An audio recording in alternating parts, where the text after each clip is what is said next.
So grab your chef's hat, tie on your apron. We're heading behind the kitchen doors.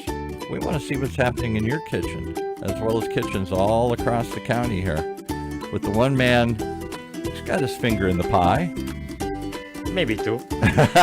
Chef Pascal. Welcome, sir. Oh, thank you. You're going to talk about something today that we've talked about kind of off the air, and I think it's a fascinating world. The show was mostly, and supposed to be, you bringing in famous chefs and showing what's happening there. Yeah. And it started turning into, there's a whole world of cooking beyond the restaurants. You can go on a yacht and be a chef. Mm-hmm. You can be a pop-up chef. You can, like at the event, the Burning Man, you can be a food cart, a food truck. Or you can be on TV show. Or you can be on a TV show. So the whole range of world that didn't exist for really fine dining, fine cuisine to practice art. But what we never talk about is what your guest does. This guy doesn't work in a kitchen, doesn't sell his food to anybody else. He's not packaging it at a private kitchen. He's not on a TV show. He just is doing high-level cooking at home for his friends. All that for sharing with friends. Yeah. And share his passion. And once upon a time, you couldn't do that because you couldn't get the equipment. You couldn't set up a professional kitchen at your home. You couldn't access the ingredients. You didn't have the knowledge. You hadn't gone to a culinary school. But if you really want to do something that you like and want to do, you always find a way. If you're creative in the food, you're creative on how to make it. Right. And but I have to say I'm lucky that I'm going to call him Chef Bobby. He's a chef, just like you are. He just does it for his friends and family. Because, I have a tough time to call some cooks, I call them themselves chef, because sometimes they're not really chef. But what's the difference to you between a chef and a cook? My mother was a cook, a bad cook. Sorry, Mom. Chef is a cook that knows also how to manage a kitchen. And direct a kitchen. So it all comes out at the same time. Either they own the restaurant and they know how to give orders, like the commanding sheep, Commanding sheep, yeah. Or conducting a symphony. We'll come up with a nicer thing. Conductor. Yeah, totally. And Chef Bobby,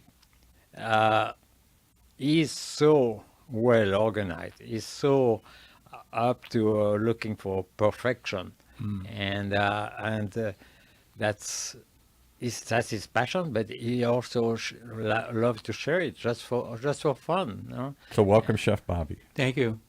So let's talk real quickly. How, why, when, where, what?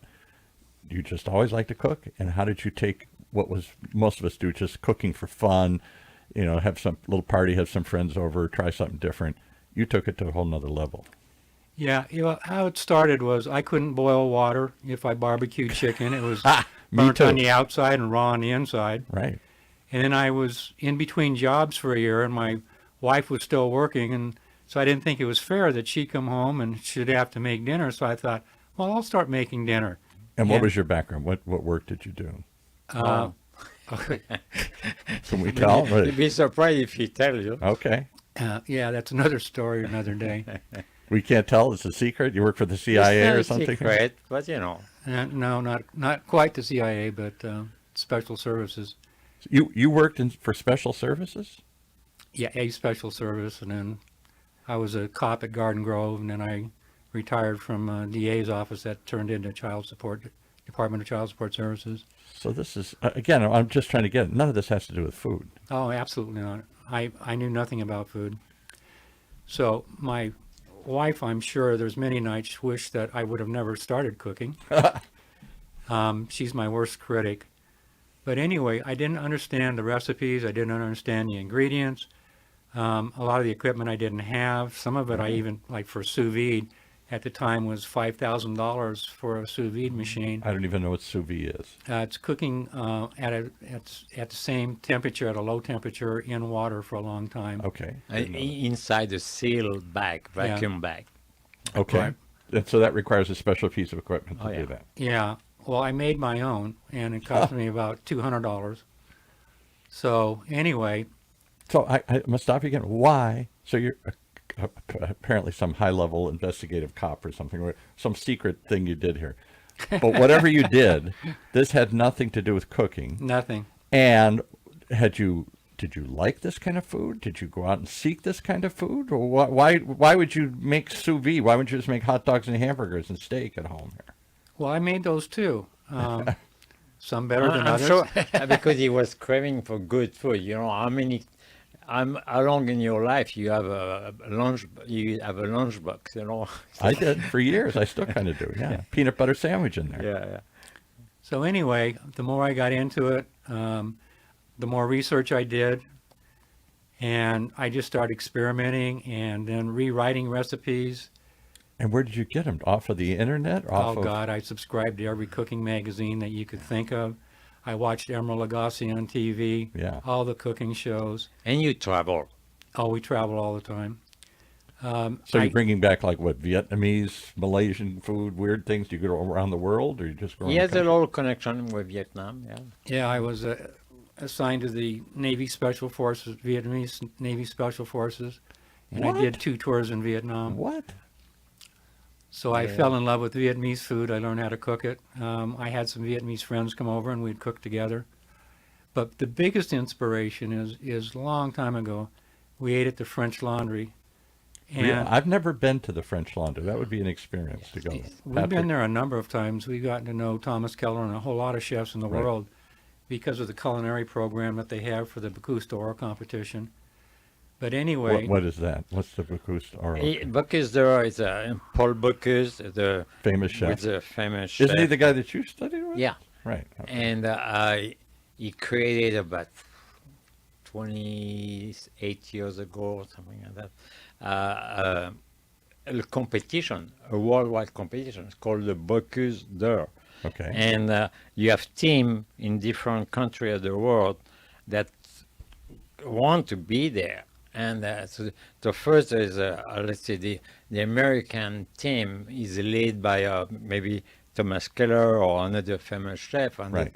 they train other chefs, and then they decide what they're going to do, and then and then it's kind of elimination, and then they bring the top one into in Lyon for a But competition. Chef Bobby can't be in that, can he? Well, no, but we were big supporters. But Meaning what? You'd go taste it or go to the events where you were in the no, audience? they would have competitions all year round. yeah. For 1 year, where these young chefs would compete against each other to see who was going to represent us at Bocuse d'Or. Well, Paul Bocuse felt bad because United States never won anything at any of the competitions. They were very close. One time they were like number 2. Yeah. All the famous restaurateurs, Yes. all the famous restaurants here, and they never won the international competition. Okay. No, it's not restaurant. It's Chef. chef and team. Yeah. So I'm still unsure how you support it. How can I support this event? Do you donate money to it? Do you go and They have events set up that you attend, that you pay for to go. And so you meet these different chefs. and they make the food for you and you taste it because they got them an audience to do Pretty this. much, yeah.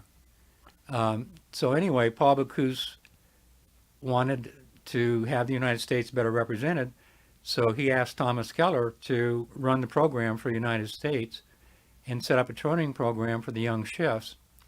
But he also assigned his son, Jerome Bocuse, and also Daniel Boulou. Well, Daniel at the Boulou. time, Daniel Boulou Another was famous French. chef, yeah. He since became American citizen.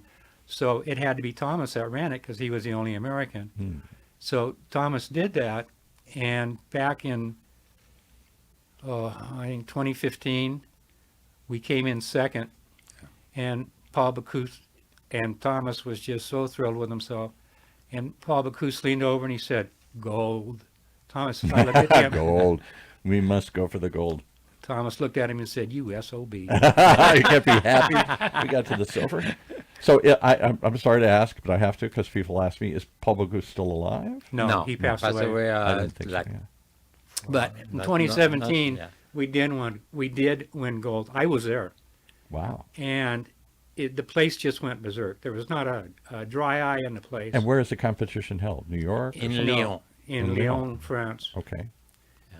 Because Paul Bocuse, give me 2 seconds of Paul Bocuse. I know the name, but I don't know where he cooked or I know In he's saying- Lyon. In Lyon, Lyon, yeah. his main restaurant is Okay. in Lyon plus, yes. So he brings the Several, whole world in to other cook. satellites. And yeah. is it just French food or any food?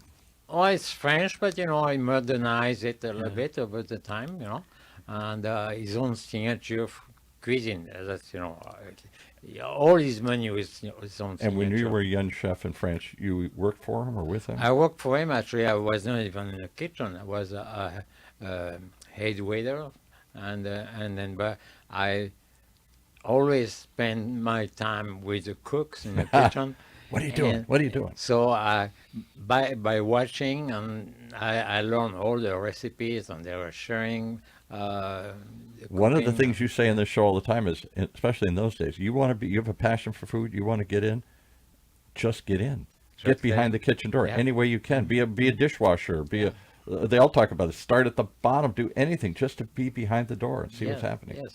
Well, my learning came from getting in the kitchen and screwing food up. And if you got a doctorate degree for that, I'd have 2 of them. Yeah. A double doctorate and screw up. But that's how you learn. If you're not screwing food up in the kitchen, you are not learning.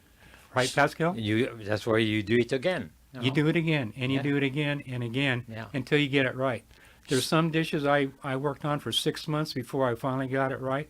And my wife would be patting me on the head. Oh, honey, there's some things just better left to a restaurant. Say what? Because that's Get my out of impression. way. And isn't that He's really your worst critic. isn't that what the restaurant? She is, but I need that. But And the it's reason good, I need yeah. it is because if I make a dish that's crappy, she tells me it's crappy and she Yeah. tells me why. Yeah, yeah. The last thing I would need is somebody blowing Yeah, smoke up my just, rear end saying, yeah. oh, hon, this is so good. And then I serve it to guests and they're looking at me like, oh my God, Bobby, what were you thinking? I remember one time you cooked for my wife and I, and you weren't too happy about one dish, and say, "Oh, I wish it was like this." So I don't remember which one, but Well, for me it was good. So I got to make a point. You said something casually, and I think that's been for 100 years the common perception. Some things are better left to a restaurant. They got the equipment, they got the know-how, they got the training. The point of this show is no, that world has changed. You can get the equipment, you can get the knowledge, you can get the training, and you can be a world-class chef And now at home. you can Yes. get the ingredients, the especially ingredients, right. exotic ingredients. Right. And because I bought a menu. This is how perfect.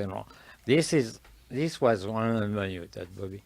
Oh, you don't just throw the food out? You make a menu and the whole thing? The whole thing, the show, the table setting, the whole Oh, thing. that's a level I've never seen at my neighbors' So parties. There's a little flag, and there's a little pinch here to hold the menu, and then here we are. So Bobby and you co-present Vietnamese dinner, all right?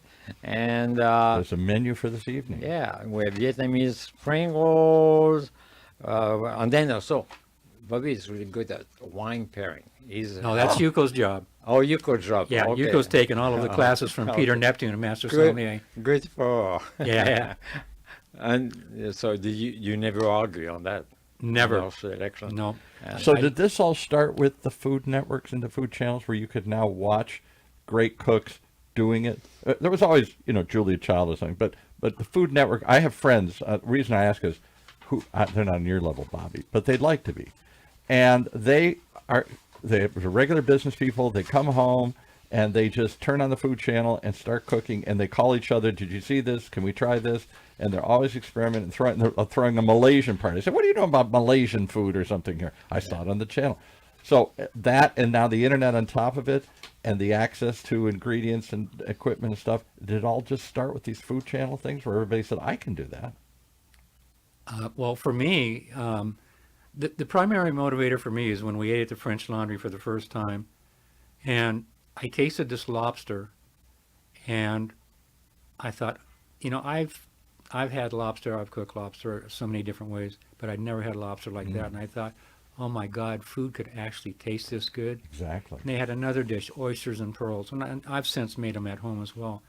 But I bought Thomas's cookbook, French Laundry, and then Per Se, and then Bouchon. I probably ended up with 5 of his cookbooks. And I read a cookbook like a novel from the very first page to the end of the last page. Amazing. And I'm more interested in the chef. What is the chef thinking? What's his background? What is his beliefs? What is his philosophies? Then I'll look at recipes. But the most important thing is I need to get to know the chef. Interesting. Okay. Why? Why do you need to get into his head? If I can say, I think because it's like an artist. You want to know what's behind a painting, and so you want to know what's behind the food. His perspective, where he's coming from, his motivation, his inspirations. Yeah, these aren't chefs. I mean, these world-class people, they're culinary artists. Yeah. And their food is edible art. I've heard and that before. And And that's what I strive Yeah, to edible do art. on my plating. And Pascal was showing the one. You should see some of the other menus that we've done. Yeah. I mean, we did these large rickshaws. I'm available, Sailboats. Bobby. I'm available just about any time to come taste We get good that food. invitation a lot. But I tell you, there's a double sword to this too, because like we meet somebody at a restaurant and they come over for dinner. That's the last time we'll ever see them, because they say, well, no, we're intimidated by the way you cook. And tell them, Yes. I don't Okay. expect you to cook on my level. Do a hamburger, do a hot dog, do Right. your best pasta dish. Just invite us over. Doesn't happen. Yeah, no, I'd be ashamed to have you come over to my house here. We're going to do weenies. Why? I like a good weenie. I like a good hamburger. I mean, One dish I loved there when you cook this one was a shrimp cook on sugarcane. oh yeah, What? yeah. Describe that. Yeah, it's very popular in Vietnam. You take shrimp, and shrimp naturally is sticky. So you take sugar cane and then you cut off the outer side where it's tough. So you get it in there. So you cook the shrimp on the barbecue with the sugar cane. So, and then you tell people bite into it. So you get the shrimp, but you also get the sweet flavor of the sugar cane. And most people have never had that. So I've never had that. I don't think a shrimp is being sweet particularly. But it isn't. Yeah, The shrimp isn't no. sweet, but the sugar cane Then is. just bring the So that's where you get your sugar. But I enjoy doing things that most other people can't do, and I love to blow people's minds with what I'm able to do with a dinner. Yes. You sound like my friend, my late great friend. He died a few years ago, I'm sorry to say, but he was so passionate about home cooking and invested so much money into learning, into buying the equipment, to doing it all. I don't think he ever got to, sounds like, to your level, but he wanted to. He wanted to be at that level. And when I take him to a really fine restaurant, because I just love going out to dinner, Pascal to do it. I don't want to figure out how to do it. Just that's why I go, because you do what I can't do at home. He said, I can do this at home. And we used to have this debate. No, you can't. You don't have a pizza oven. You don't have a stone fired pizza oven. You don't have certain pieces of equipment. This other thing you talked about. You can't cook like that. He said, yes, I can. Yes. And we'd have this debate all the time. Has that hurt the restaurant industry, Pascal? Do people now just stay home because they realize they can? Some people can do this at home?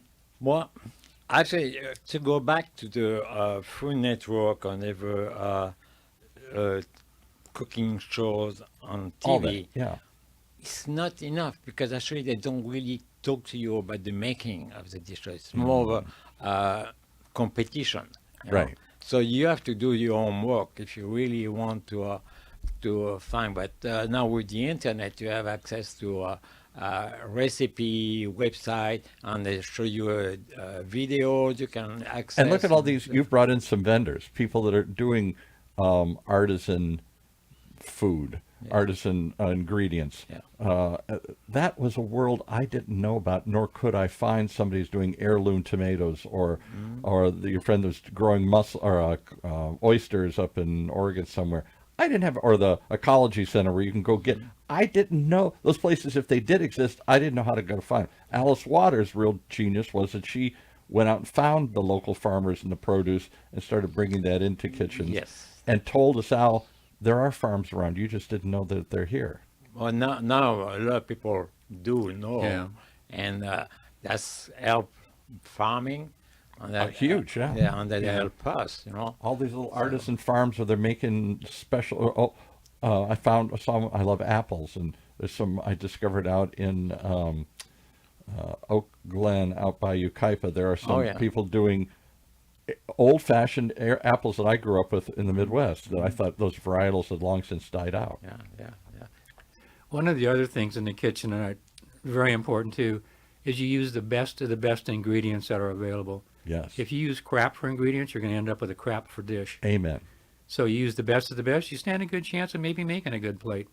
And again, my mother, no, not to knock her, but she didn't have the best of the best. She went to the supermarket, and it's the winter, so she had frozen vegetables and canned stuff. That she didn't have the best of the best available to her. And Bobby's cuisine is precise, but it's not overwhelmed with all kind of ingredients. A lot of young chefs now they like to put this on that, and crackling thing on the top.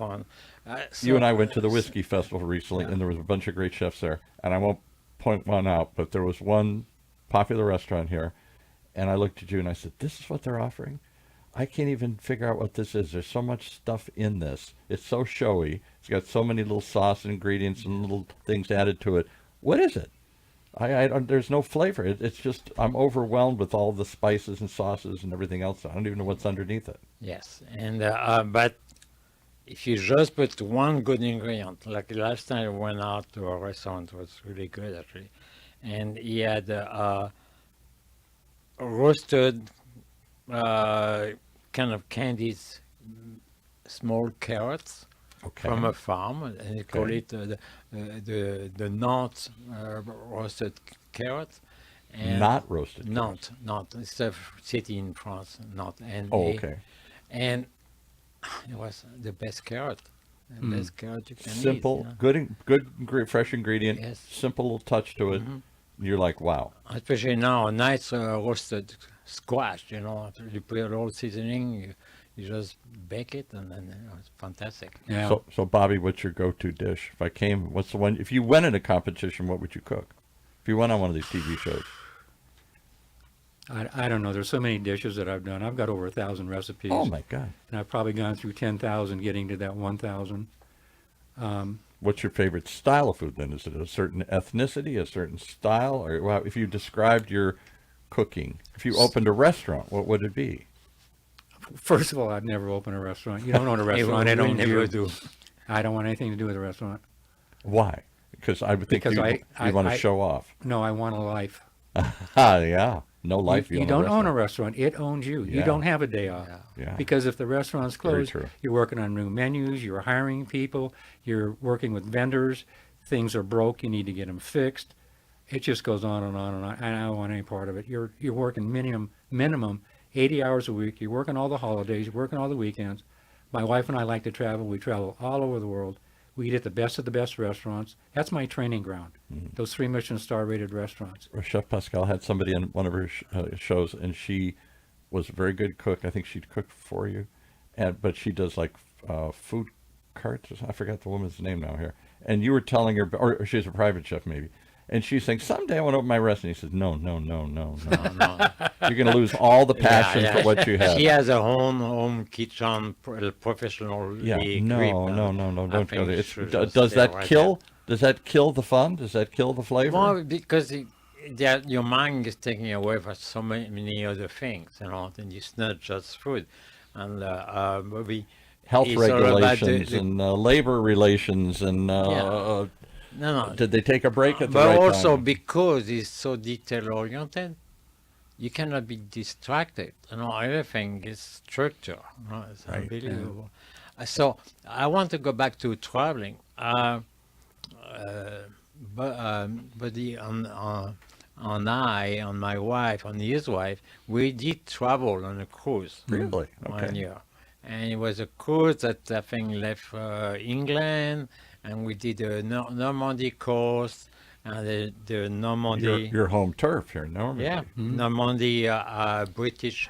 There's some Normandy British islands, and we. What are those on the right off the Norman coast? But they were part of Britain. I forgot the name of it now. But we have we stop at one is called Jersey, Isle of Jersey, yes. and on Jersey, Long Island, there's one breed of cows. It's called the Jersey cows. Jersey cows, exactly. Yes, and So just to tell you the evolution of food, now up north of California, there's a couple of farmers. They have Jersey cows, and they make.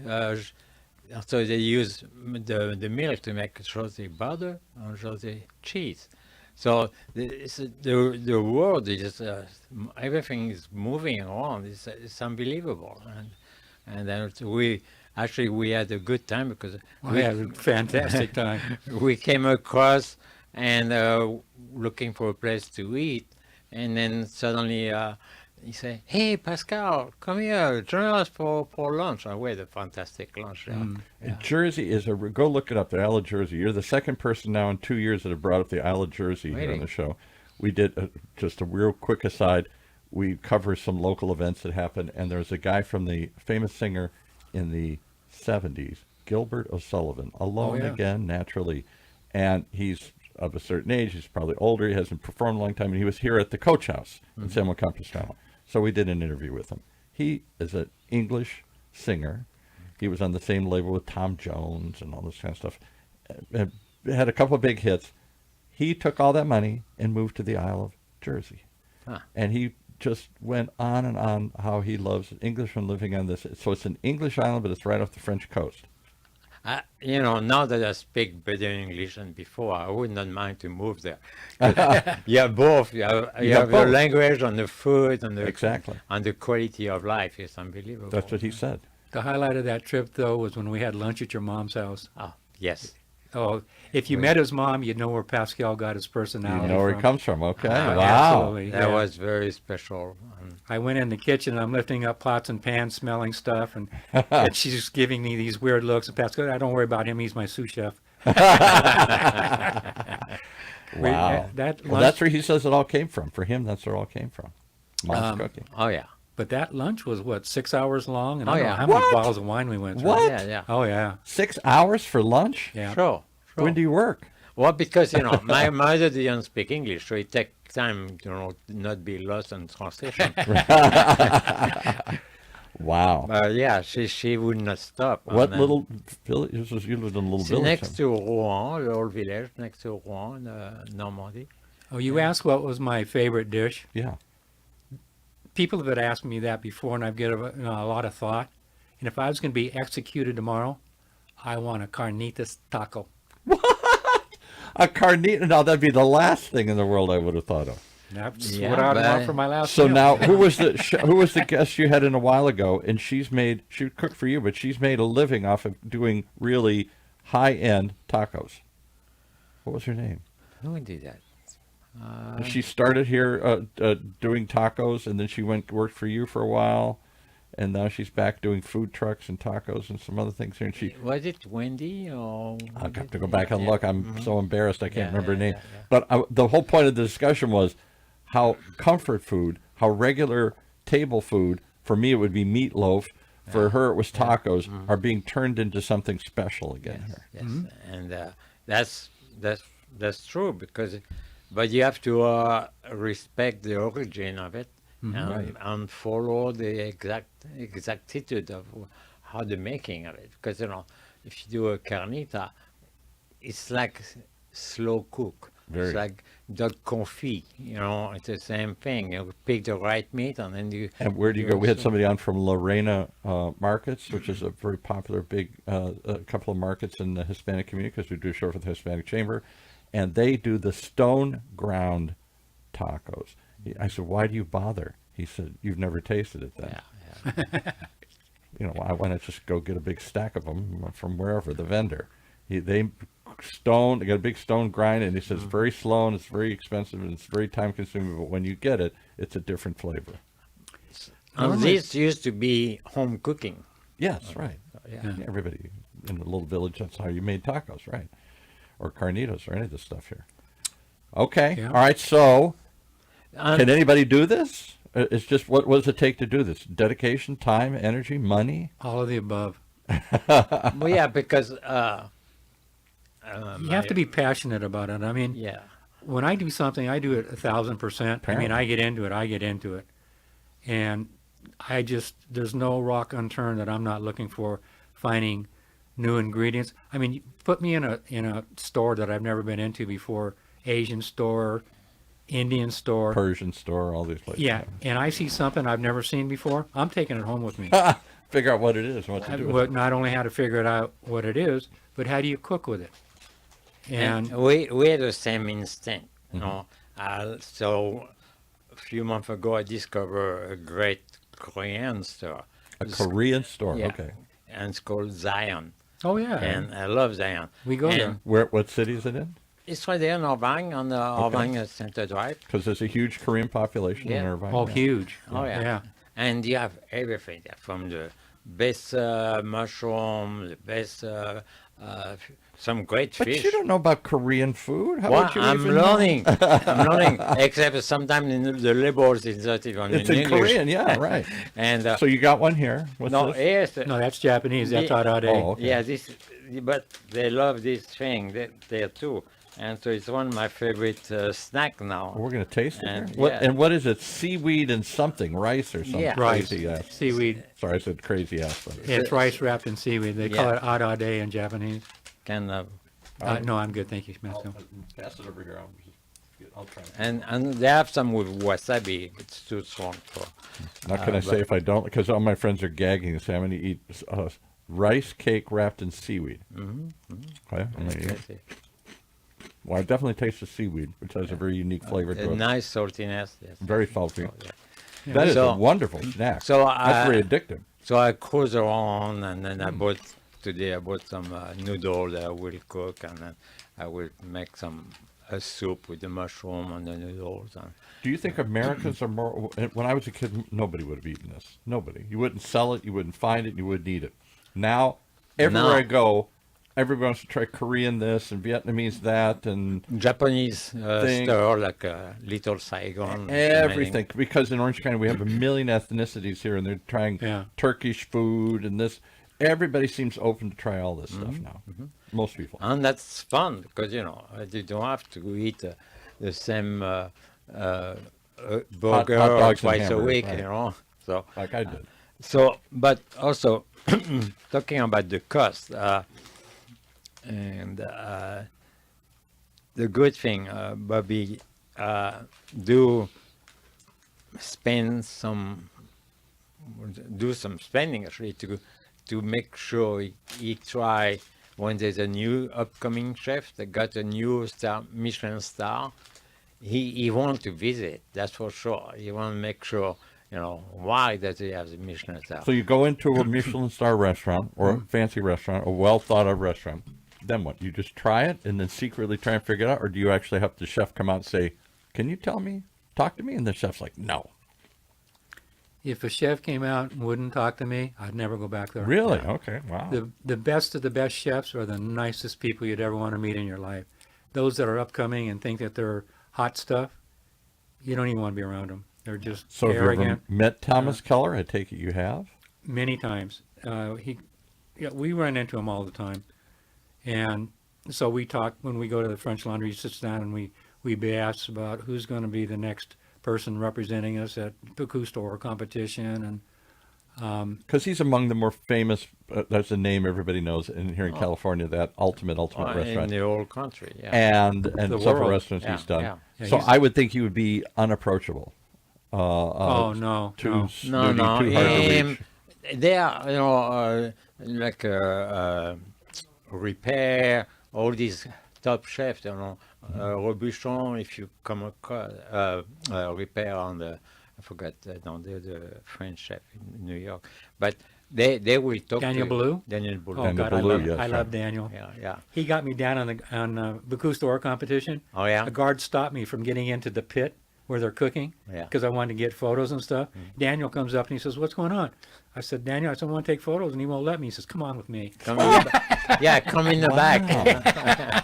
It's like, There's a back door you can come Because in I would on. think they are celebrities now. I think they'd be like George Clooney. Now, if you really knew George Clooney, I'm assuming he'd Don't be be a different person. condescending for George Clooney. I haven't done anything to him. No, I know. I actually know his publicist Yeah. pretty well. Oh, right. And so, Okay. and in my experience, I met celebrities like that. I didn't meet George Clooney, but if you met them as real people, they were real people. But if you meet them some of them still have a certain stature that you can't approach them or you can't talk to them, and maybe some of them promote that. But chefs are more personal Yeah. and one-on-one. They like, especially a good one, they like to know who enjoy their food. It's very, Probably true. very a soul. It's a soul. They want a reaction. Well, Thomas, too, you ask him about a chef, and everybody knows a chef is, to be colloquial, an asshole. His comment is, no comment. Yeah. That's the worst he'll say about another chef. So he's not bad-mouthing Yeah, them. yeah. He will not No, badmouth no, another no, chef. No. He is the nicest person you'd ever want to meet. And there's another chef that you go down to in San Diego direction that you really like from the beginning, and now he's You're not talking about William Bradley. why not? Addison? And it's, Oh, God, I love that guy. and you, I cannot say you discover him, but you start from the beginning when he was not even a Michelin star. No Michelin stars. And And where does he cook? I don't know that name. at Addison, it's a 3 Michelin star if you ever get a chance. Which is where? That's the only three San Michelin Diego. star in South San Diego. Korea. Okay. Yeah, if you get a chance. Do you golf? I don't, but no. Well, we don't either. But anyway, there's a hotel there, the Grand Del Mar, that is just up or down the road from Addison. But you'll be amazed. I mean, it's not dinner; it's an adventure. Well, I got to try that. Addison? So it's like in Addison. Del Mar or something? It's near It's Del at the Grand Del Mar. Mar. Okay.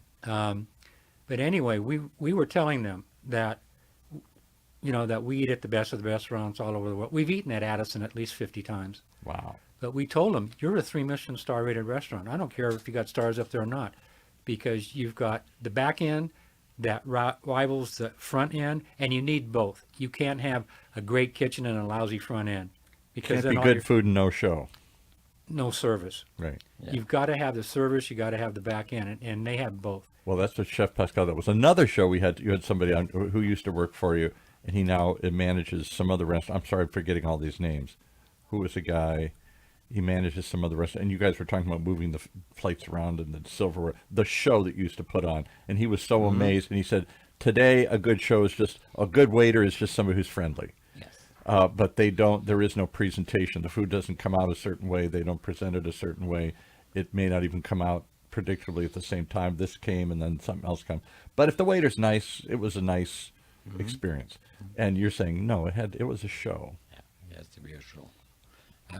People go out for experience. Yes. And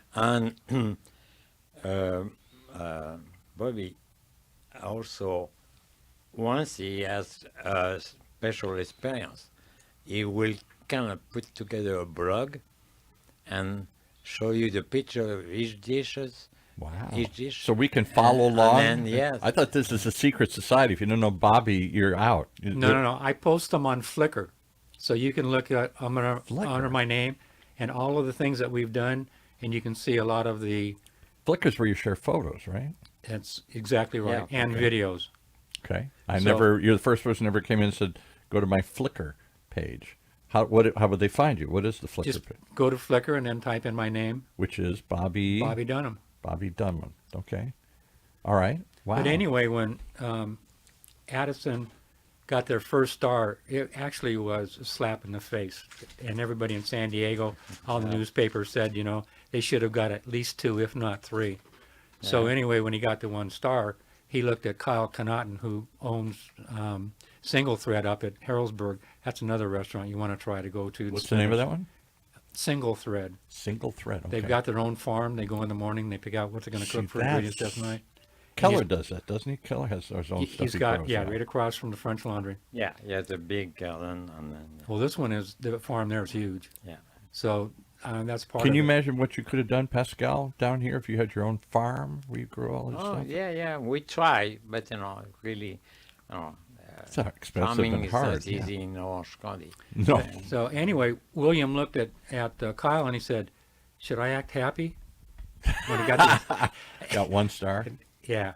And so that lit a fire under him, because he was just so bent in hell that he's going to get 3 stars, that he just fired everything. I mean, he just became obsessed with the quality, with the ingredients, with everything. Because how did they rate the star? They Well, come the thing- anonymously. you can be a great chef. You can write a beautiful menus, yeah. But to come to a level of 3-star, there's some requirements. The crystal, the silver, Oh, really? the Everything. china, The napkin. the tablecloths, Wow, I didn't know linen, the bathroom also. Yeah. So they rate you on all that. Oh yeah. Oh, absolutely. Yeah. And how many times is it just one person visits and makes this Oh, determination, or a we don't team? know. They don't tell We us. don't know. Yeah. So anyway, he got his 2 stars, and that even made him more determined to get the 3rd one. So we were watching it on TV, and they always do it in alphabetical order. Mm-hmm. They didn't mention Addison when they were for the the the A's. 2 stars, Yeah. but they got it, and they did. Yeah. And how many It's stars? What's the ultimate? 3 or 3. 4? 3. That's it. 3. So But- can I ask you both a question? This is Sure. always wondered. So I grew up in the 60s. Michelin was a tire that had a guide. Yes. And so you drive around to get more people to drive around. But it was Michelin guard. For a while, they didn't even rate American restaurants, didn't they? It was just French Well, restaurants. we had Yelp. Not Yelp. We had Zagat. Zagat, Yeah, yes. Zagat. That was the reviews. first Yeah. really main restaurant guide that was rated by the customers. Yes. Yeah. So Yeah. when did they start expanding into America, and do they still? My perception is it's still primarily because it's a French tire, it was a French guide, a French influence. The East Coast started before us, All right. and they came to California about, 4 or 5 years ago? Yeah, not that 6 long years ago. ago? No, Southern California. Yeah, well, they did Northern California first. Yeah. They wouldn't do Southern California. They said there was no. No, yeah. Nothing worth reviewing, huh? Well, Yeah. it wasn't renewing. They just didn't do it. Come down here. They thought there was no market for it, which is total baloney. There's politics involved, I'm sure, but a lot of people, when they travel, they look for 3 Michelin star rated restaurants course. because they want to try them, and so that changed Addison totally. Because, I mean, trying to get a reservation into Addison, I mean, we can get in whenever we want. I just call up Sean and he's I'm saying I'm with you then. Okay. Yeah, if you want to come and eat with us, that's fine. We'll be there in December. I would love to go there. I've never been to a 3-star restaurant. I don't know what that experience is like. Well, you will remember for the rest of your life. Yeah. It's so totally different. It's not going to a restaurant. It's going to an event. It's an experience. Going to a circus. Well, the only time we went to a circus was I'm just saying a circus. It was a big Yeah, show. and circus lots of doesn't things. sound good. It doesn't sound good. but was no. Alchemist. Yeah. Oh God, is that crazy? That was a real weird experience. Is that the one they do in San Diego? Where it's like a happening and you go and there's weird people dancing and then there's food? and That's everything? it. Yeah, I've read about that. Yeah, well, it's in Copenhagen, Yeah. and there's this heart that's thumping on the ceiling while you're eating. And they dance in bizarre costumes and weird things happen and light shows and everything. It's- The whole thing. I mean, it's weird. It's strange. It's There's a unusual. weird movie like that called Chef, and it's kind of a very extreme. Oh, God. It's a chef that want to have a revenge against customers that bitch and complain all the time. And you basically die at the table. oh, wow. All right, I can see that. They got one room in there that's full of plastic balls, so you go in there and you dive into it. There you go. It's an experience. I just So what do your friends say? They must all know you do this now. Do they? I wouldn't bring you over to my house. I'd be embarrassed to bring you to my house. well, that's why we have chefs coming over to eat. Yeah. I'll bet. Do you We hang do. out with chefs? Do they come in? Yeah, Chef. yeah. In fact, this Monday we're going to Morocco with Ahmed Labat and his wife. He's from Morocco, and Amar Santana. They own Vaca and Broadway. Yeah. In that's- fact, they're those are just famous opening up restaurants, another Yeah. Vaca in downtown LA. In fact, they're doing a pretend open up tomorrow. We were invited to it, but we had already signed up for a Peter Neptune wine dinner at the dark room. But yeah, we've had a lot of chefs. You're come down hanging for with dinner. the big boys here. Do they treat you like one of the big boys? Do they treat you as we're all friends. I mean, after a while, the world becomes real small in the culinary world. yeah? Pascal's been to our house a number of times. We've been to Pascal's. And how do you meet them? You go taste their food at a restaurant, and then you want to meet them, and then you tell them what you do. No, don't they look at you and go, "Oh yeah, you're a great chef. Oh yeah, you're a serious chef." Well, they know what level I'm at when they start talking to me, and I start asking them questions, because I'm asking them questions that most people wouldn't know how to ask. I wouldn't know how to ask. And Oh, you're trying to get somebody on the phone here? Yeah, don't worry. Yeah. Okay. But talking about that, I went to Darkroom last night. oh, did you? Yeah, love it. Zach's been to our house with his wife for Oh, dinner yeah? several I times. love Zach. Yeah. Now, tell me, I don't even know where that is. I've never. You heard of it. you met him at the Orange Coast Magazine best restaurant of the year, Okay, and where is and this? he's the one who had the He used to work at Bello and do the chef's table Bello. there. He was good doing winemaker with Peter Lipton actually. Yeah, and then Drew Adams is his. You know, he had own- the turntable because he liked LP music and yeah. Oh, is that it's right near South Coast here or something? No, No. that was the meeting we had, Yeah. but celebration. He has a restaurant in Santa Ana on Arbor Boulevard. And what's it called? Dark room. Dark room. Dark Room. Okay, I don't know that one either. And in the dark room, they have Chrysalis, which is a separate. It's like a restaurant in a restaurant. What? Yes, yes. And Because the chrysalis is the cocoon that Correct. the butterfly emerges from. that's correct. Exactly It's correct. kind of a little private room, Yeah. and then you have to be like 10 or 12 people at least, Mhm. and then you do a 9-course dinner there.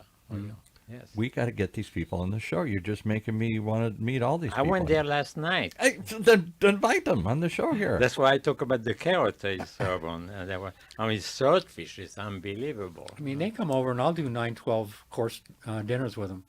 Wow. And so they, For somebody who's never, I've had a couple of extended course meals. I don't even know what it, because we're used to 3 courses. There's a appetizer, salad, something to start with, and then there's an entree, and then there's dessert. That's kind of the American. You know the best way, like we did last time, where we were 6 of us. We get, first I always say, and like you do, chef choice, okay?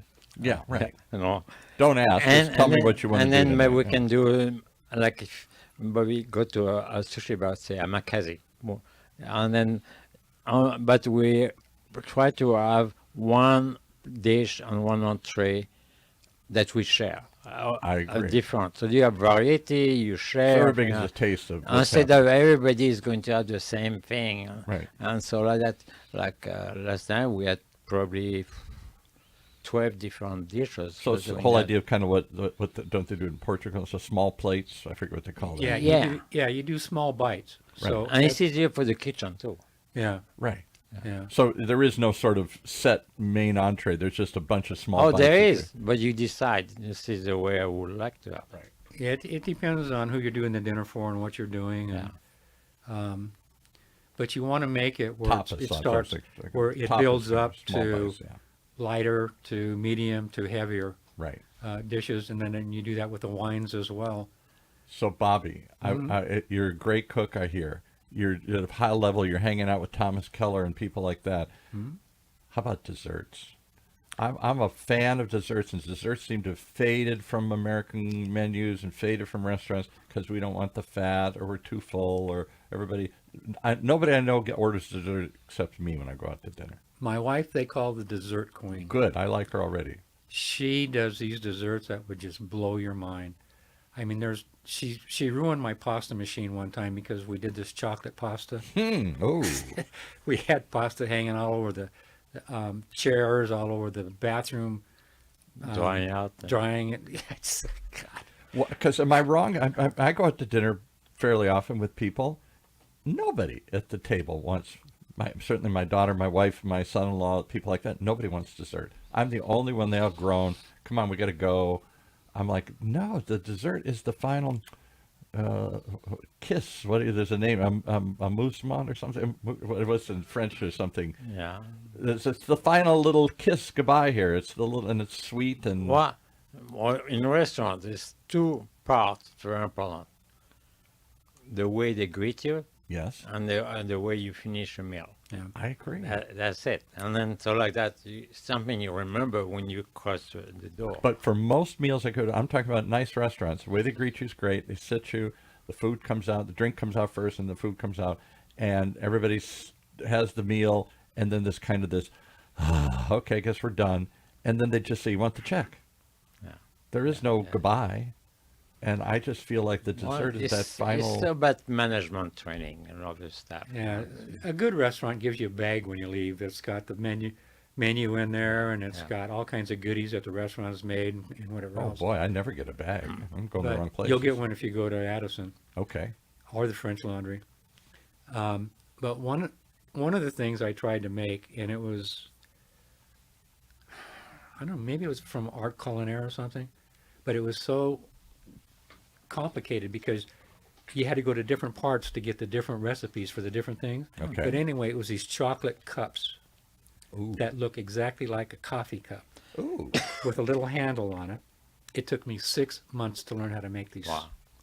So it was Do you a need little, a mold or something? Do you have to you grease up a balloon and you stick it grease into up a balloon? Okay. and you stick it into the chocolate, Yeah. and you take it out and you put it in the refrigerator, and then after it's set, you pop it, Pop the balloon. and the balloon squeezed down. Now, if you happen not to get a part of the balloon with the oil on it, it goes the whole thing, the Yeah. chocolate. If you use the water balloon, when you pop it, just because it's got a thinner membrane, and you've just destroyed everything, start over. Oh, because there's no yikes. way to get that balloon out of there. Wow. And then you look at it, it's got fingerprints on it. Yeah. Then you learn to wear a rubber glove. And then you learn you can only have it out of the freezer for a certain amount of time before it starts melting again.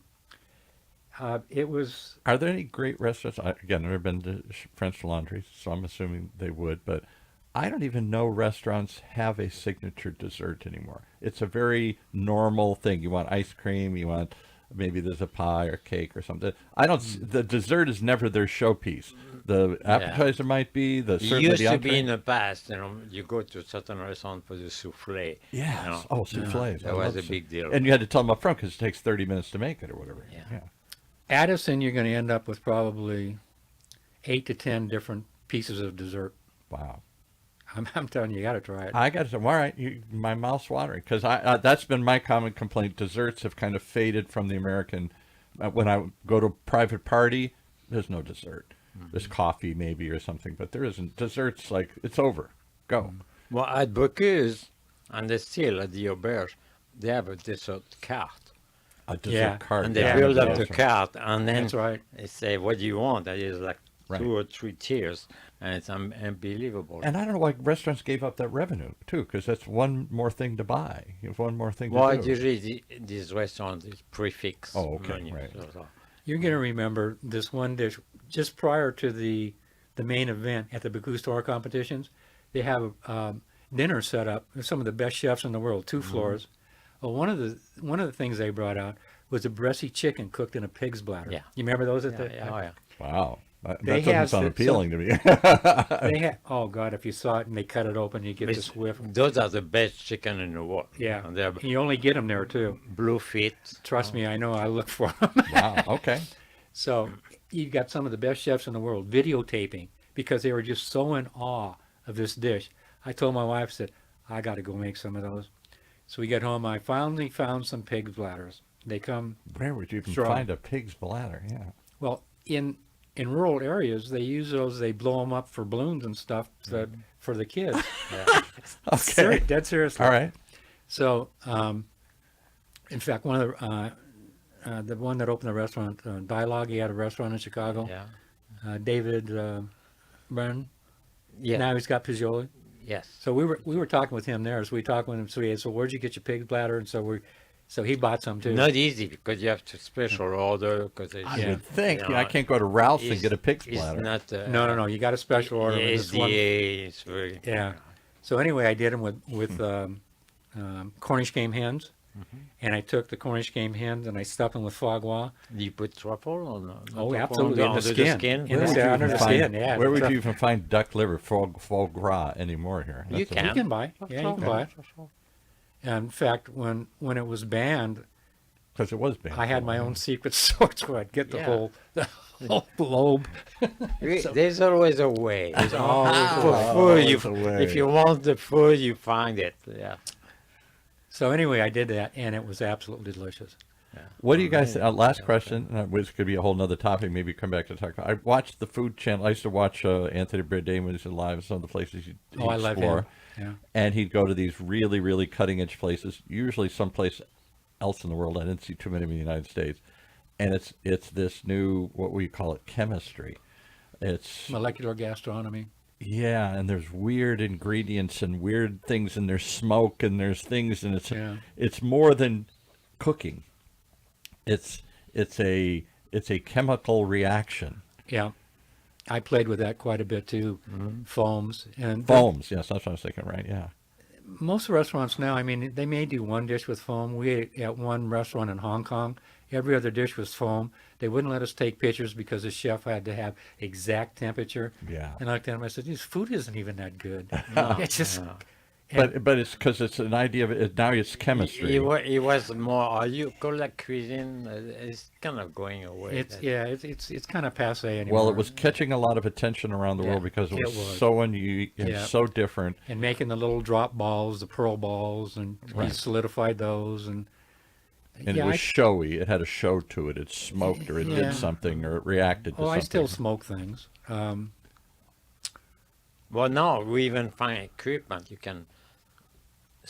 You have a smoker. You can put smoke. Actually, they do that even with cocktails. That's what I was going to say. I've seen it with cocktails. There's one right Yeah. here. Eddie, what's the one?